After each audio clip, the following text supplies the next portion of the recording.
Hey everyone, just a heads up, this episode contains a little bit of colorful language. Is time a positive or negative force in your life? It's a truth teller. And sometimes the truth is great and sometimes the truth is hard. That's how I feel about faith. Like, as soon as I feel really good in my bones about something, the earthly world delivers someone new for me to dislike so profoundly that I must go deeper. Starting over. Yeah. I believe in a God, but you can't light on fire. Yeah, that's it. I mean, yeah, that's me in a nutshell, actually. Like, you got to the essence. I'm Rachel Martin, and this is Wildcard, the game where cards control the conversation. My guest this week is Brené Brown. I went back and watched the TED Talk that Brené Brown did in 2010, the one about vulnerability. This was before a lot of her best-selling books, before the Oprah interviews and her podcast and her Netflix special. And I'm telling you that watching Brené stand on stage talking about how you got to be vulnerable to get to courage, it felt as new and as important as it did 15 years ago. Her latest book is called Strong Ground. And I am so happy to welcome Brené Brown to Wildcard. Hi! Hey! I'm so excited. I'm excited and scared. I think I don't love scared, but I like the part of scared that's like a little anticipatory. I'm going to frame it that way. Yes. Yeah. Yeah, I have anticipatory anxiety. Not anxiety, anticipatory, how is this shit going to go down? What is that called? Is that an official feeling? Because you've written books, you've mapped out all the emotions and that is an official feeling. How's this crap going to go down? Yes. I feel like is an official feeling. Yeah, it's a feeling. Round 1, memories. 3, random cards. I hold 3 up. You pick 1, 2, or 3. 3. 3, you already knew. Oh, yeah.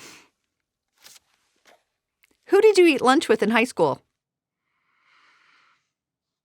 Anyone who would have me. Tell me more about that. Yeah, I went to brutal suburban football high school.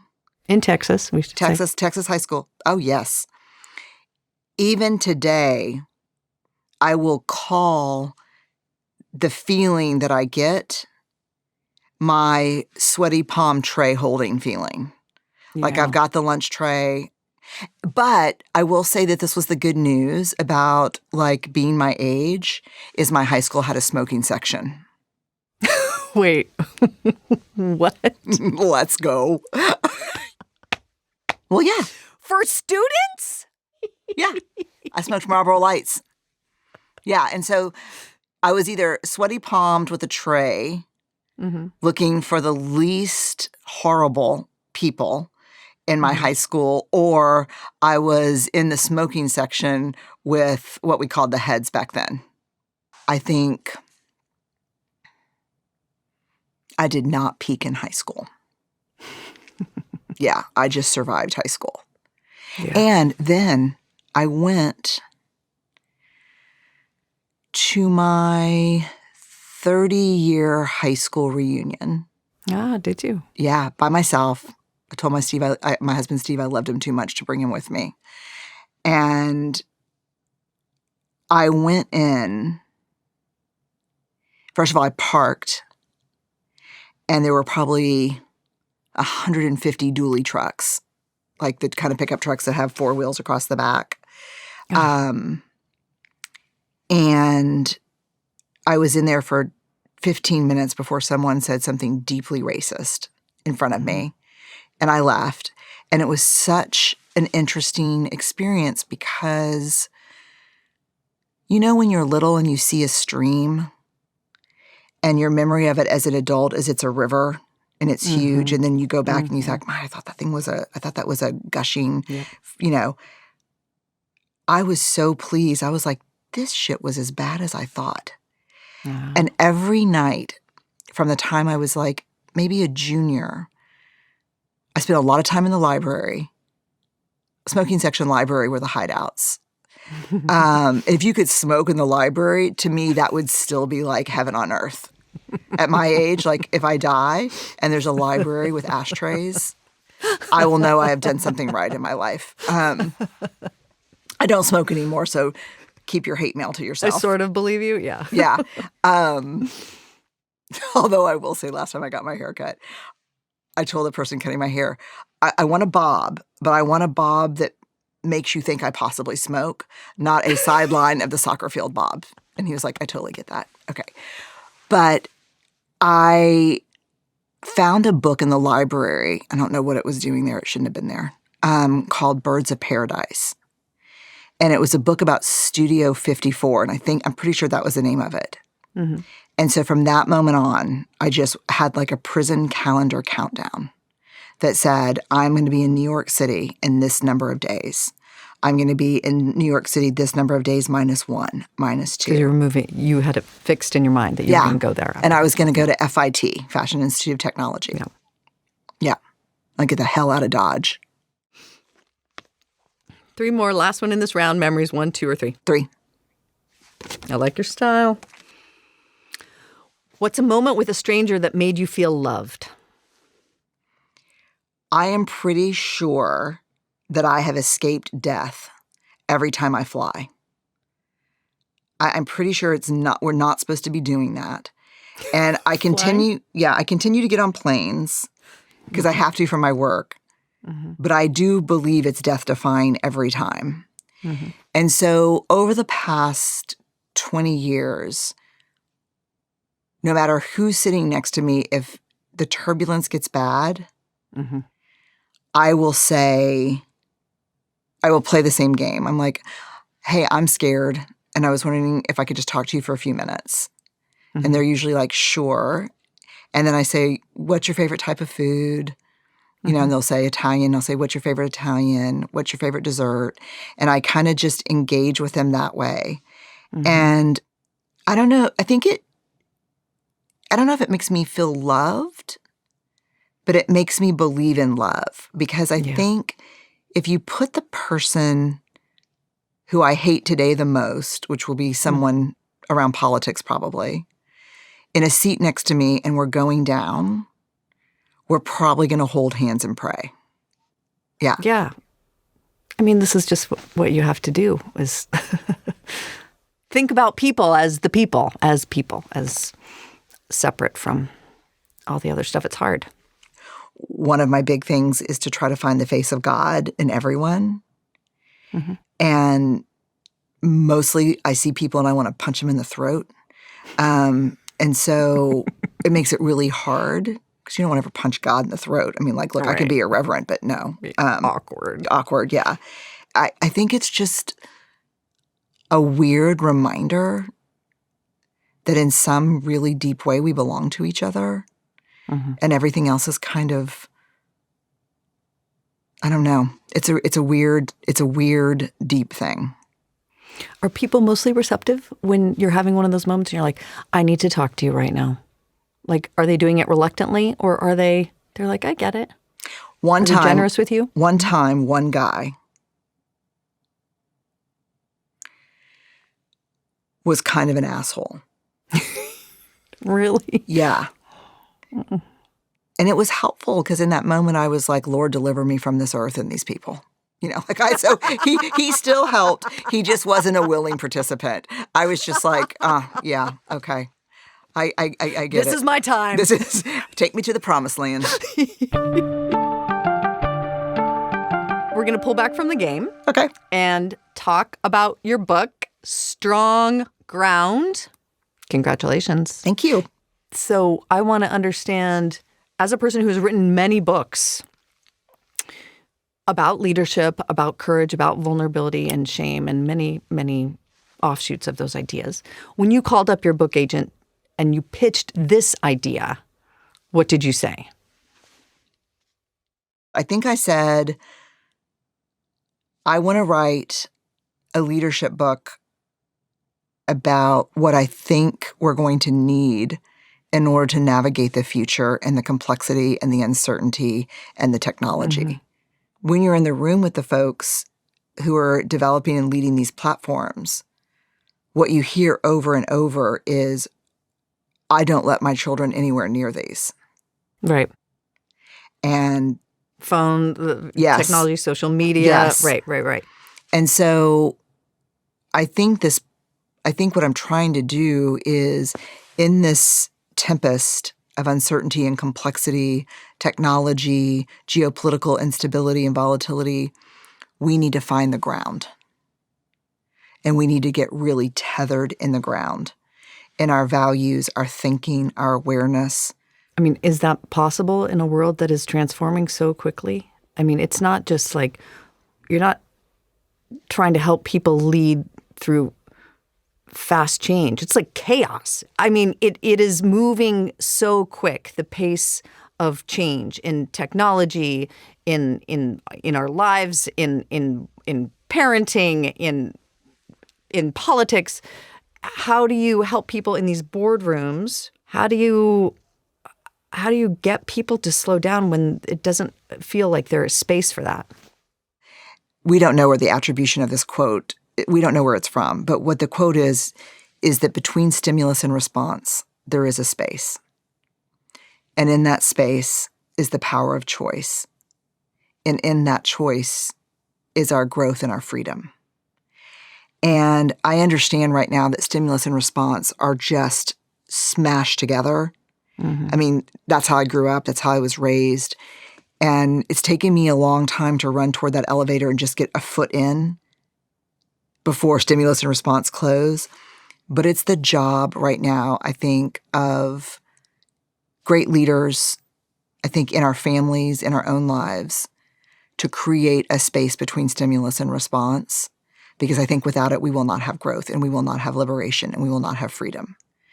And, I think the Buddhists would call it the sacred pause. I think in my faith tradition, we'd call it contemplative prayer. Mm-hmm. But there is no humanity without space.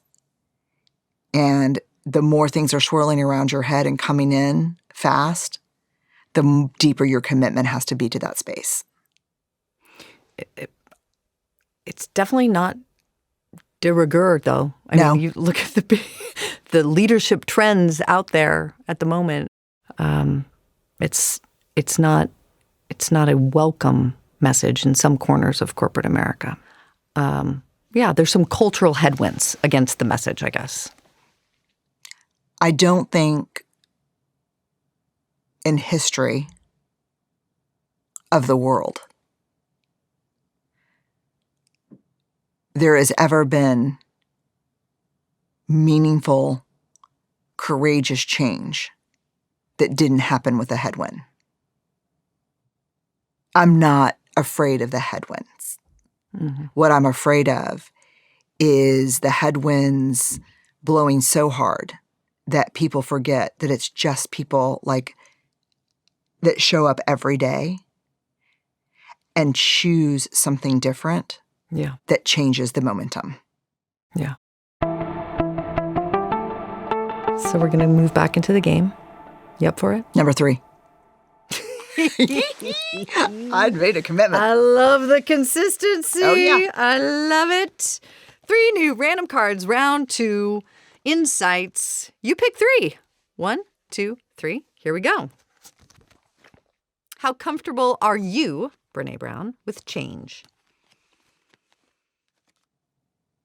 I'm pretty comfortable with change. I'm very uncomfortable with a lack of control. So if I understand the change and I have some semblance of agency around it, let's go. If it's change pushed upon me and my agency's in question, I get panicked about that. Right. And so there's a difference there. Can you give me an example of when there was a change that came upon you in which you did not necessarily have agency and that ticked you off? The answers I have to that question are more about grief, which is my least favorite emotion in the pantheon of shitty emotions.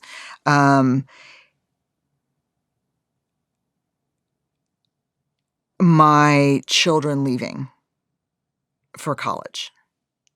That's a change that, And a grief. Yeah. and a grief. My mom being diagnosed with dementia and having to change, hard to talk about actually, a really important movie in my mind about what this time in my life would look like with my oldest getting married, in 2026. And so I think loss is a property of change as a broader category. Yeah. That's hard. Yeah. It just is. It just is. And I don't care how good the quote is, and I don't care how aligned it is with my faith beliefs. It still sucks. Yep. Yeah. It does. Yeah.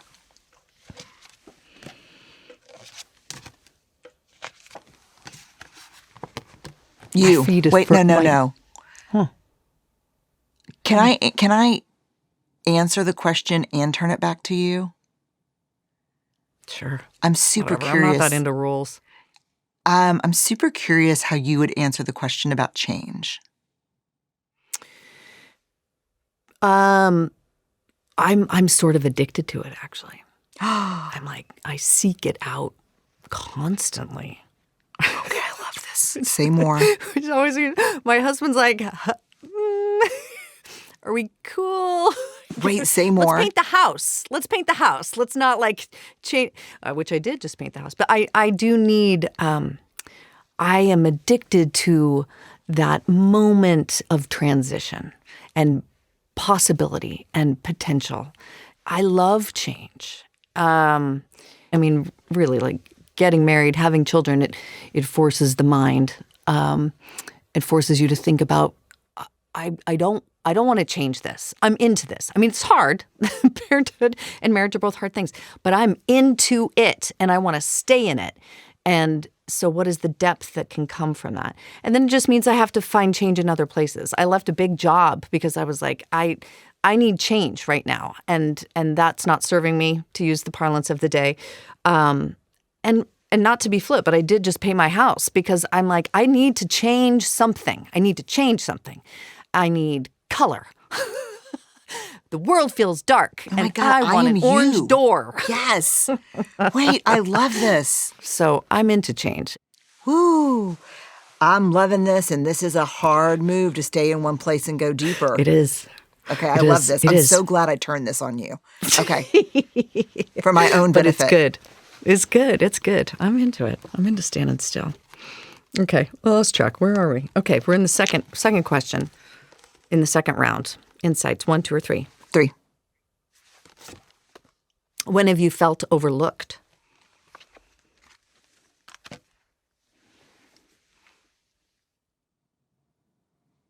What do you mean by overlooked? How would you define that? I think not feeling recognized, not feeling seen or understood. But you can also skip it. Pass. Yeah. Yeah, I don't know. I have to think about it too much. Connecting with you. Yeah. What are you stubborn about? My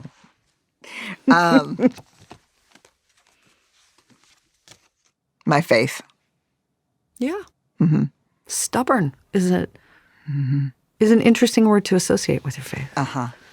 Yeah. Yeah. Tell me why. Tell me what specifically.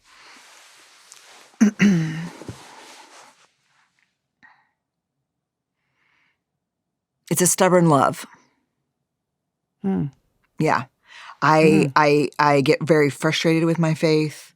I get very frustrated with wanting to go deeper in it, but I'm just too stubborn to give up. It's like it's like like when I'm ready to go and be like, you know what? No, I'm not doing this anymore. I don't believe in this. Then I'll search for confirmation bias. Like I'll read really terrible things about organized religion. And then I'm like, yeah, but that's not my faith. Shit. Then, or I'll say, well, faith can't answer this. Yeah. And then I'll say, oh man, it's not faith's job to answer it. It's faith's job to pose the question. Like, so I think I'm very stubborn in my belief that we are inextricably connected to each other by something greater than us. I call that thing God. Most of my family members call it fishing. Like it's nature. I don't know what it is for different people, but I do believe that we are inextricably connected to each other by something greater than us. And that thing, whatever it is rooted in love. And when I feel really hateful or I feel really like I'm not that the faith juice is not worth the faith squeeze. Yeah. I'm pretty stubborn. Has the doubt ever won out in any chapter of your life? Yes. But it just led me into my faith even deeper. It just says, my faith just says, the Richard Rohr, Anne Lamott, my faith just says, oh, your doubt is the most holy thing about you. We're not about certainty over here. Go get that from the political bullshit world. We're all about doubt. You're in the right place. Welcome. Like, so it just, it's stubborn. I'm stubborn. I'm stubborn about my faith. And my faith is so stubborn back. That touches me because I cry so easily these days. God, me too. It is irritating to me. It's terrible. It is irritating. It is so annoying.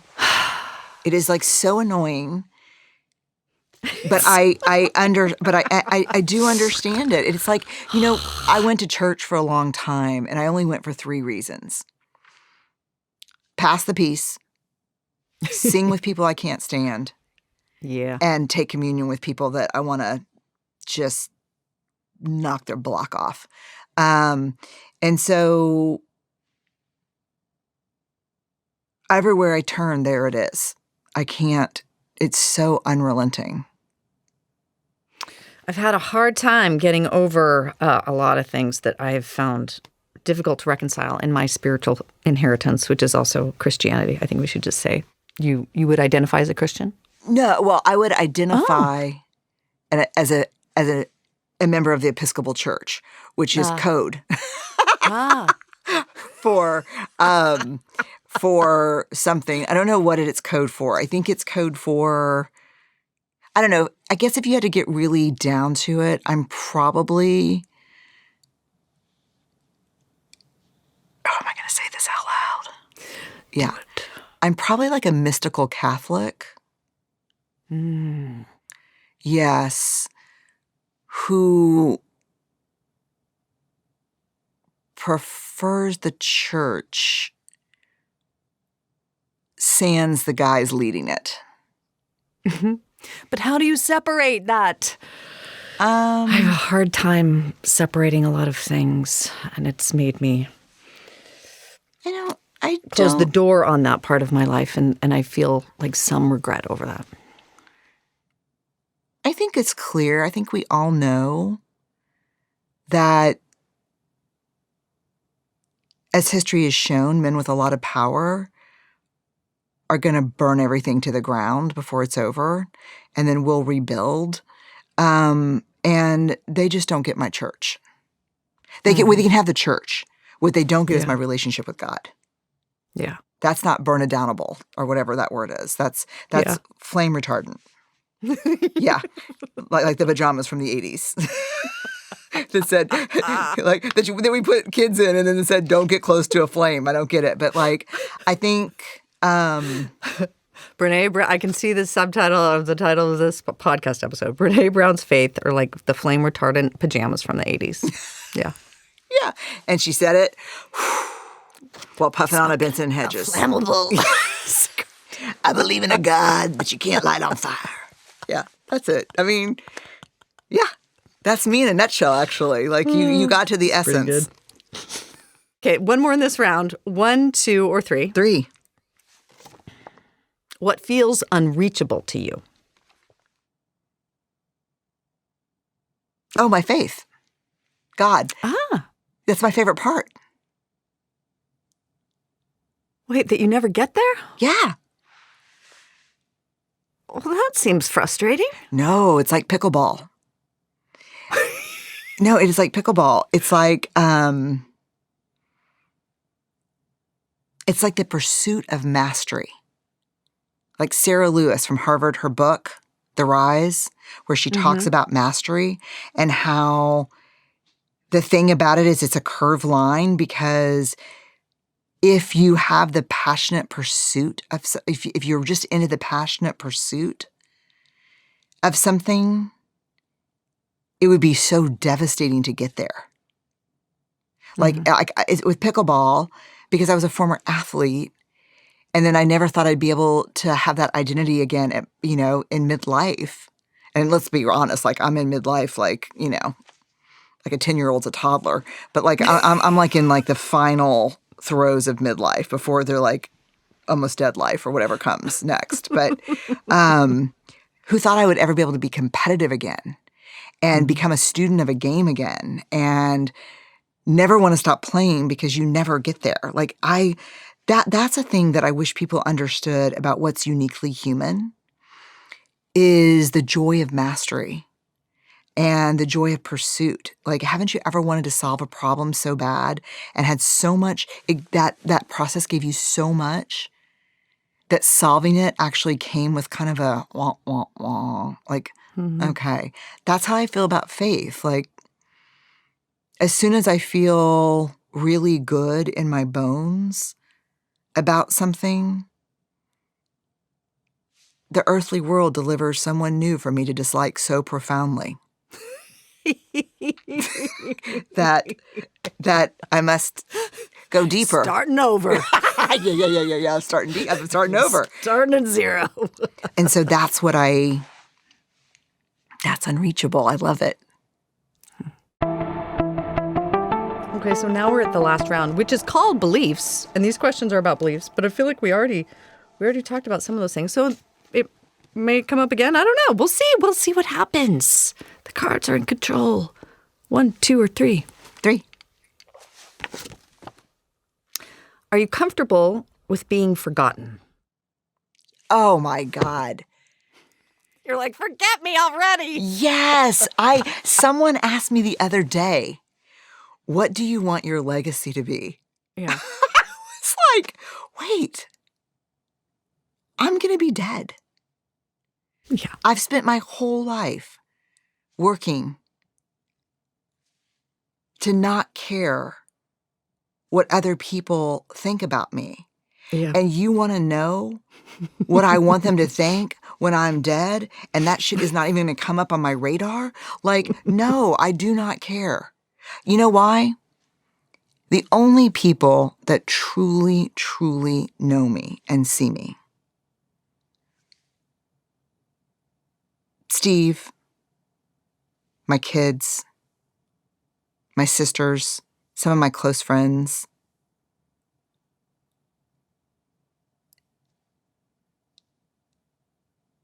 They know me. They'll always know me. And I care deeply about what they think, and I check with them and their opinions about things when I'm trying to make decisions. But that's not legacy, that's love. And I hope, of anything, I hope my kids will be able to say, she scored a first down. She didn't leave us all the way, she didn't lead us to a touchdown, but she moved the ball 10 yards down the field from where she came from. And then we'll pick up the ball and move it 10 more yards. Like, that's it. But like legacy, no. Like, no, I'll be dead. Yeah. I'm going to be playing dominoes with my mom and my grandmother. Yeah.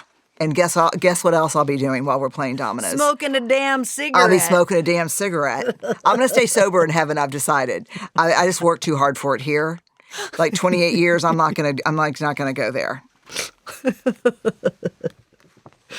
1, 2, or 3? 3. 3. Is time a positive or negative force in your life? It's a truth teller. And sometimes the truth is great and sometimes the truth is hard. Say more about what that looks like. It's just not open to interpretation. Like it is, right? It is. It just is. It just is. And I'm keenly aware of it and terrible at tracking it at the same time. Are you? Oh, yes. Like in your day-to-day, are you bad with time? Oh, my God, yes. Yes. Yes, I am bad with time. I'm sure if my team was watching right now, they'd be breaking down the doors into the studio to say, she's awful. But sometimes it's just the truth. Time is truth. Yeah. Yeah. Spend it wisely, I guess. Last 3 cards, Brené. 1, 2, or 3? 3. Oh, I was looking at it, and I'm like, okay, that's... Why, do you want to advise me against 3? Well, no. I want you to answer it. I feel like you may have touched on this earlier, but it's just a direct question. Do you prefer mystery or certainty? Yes. Yeah. Yeah. Yes. I prefer mystery and certainty together. I'm going to do a dealer's choice because it's my show. Oh, I like it. And you also refer to yourself as a mystical Catholic. So that's why I'm just interested. Have you ever had a mystical experience? I'm not a woo-hooey person. No? Like I have a playlist called Thin Places, it's kind of my spiritual playlist. Mm-hmm. But it's mostly like Willie Nelson, Charlie Pride, Loretta Lynn, like I'm salty woohoo. I'm like a beer joint woohoo, maybe. Mm-hmm. Yeah. Like I once heard this quote, and I think it was attributed to a roadie from AC/DC, but I'm not sure. But the quote was which I think would be perfect if that's true. The quote is, I know, like fingers crossed. I think the quote is, God is the blanket we throw over mystery to give it shape. Yes. God. It's so good. It's so good. And see, that shit can only come from a roadie from AC/DC. This is what I'm saying. Like, keep your puritanical, tell everybody what to do, gender role BS, fake power over, control stuff to yourself, or at least lock it up in your wherever you want to keep it. But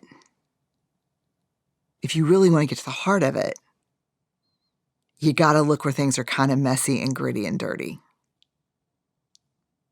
Yeah.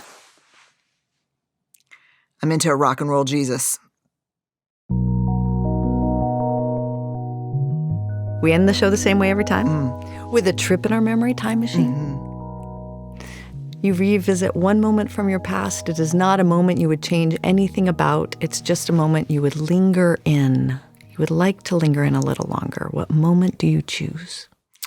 Sitting across from Steve, laughing, with my children so close to me I can smell their hair.